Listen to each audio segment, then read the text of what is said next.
Hello, my name is Cliff Chan. I'm the head of marketing at Leopard Imaging. Leopard Imaging is an AI vision design and manufacturer since 2008.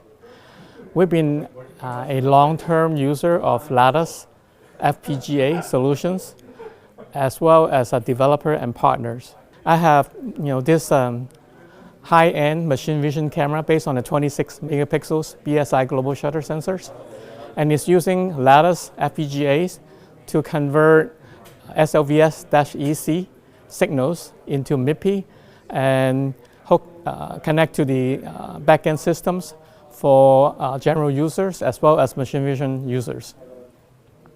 And this demo showcased these capabilities.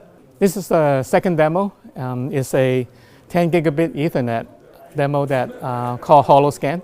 It's a collaboration between Lattice Semiconductor, Leopard Imaging, and NVIDIA.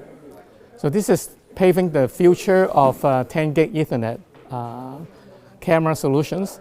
And this demo is based on a 2 megapixel sensors through Lattice CertusPro FPGA and Jetson Orin systems. And it demonstrates the 10 gig Ethernet capability as well as AI model runnings. And at Leopard Imaging, we also support multiple resolutions and multiple type of sensors that can be enabled with Holoscan.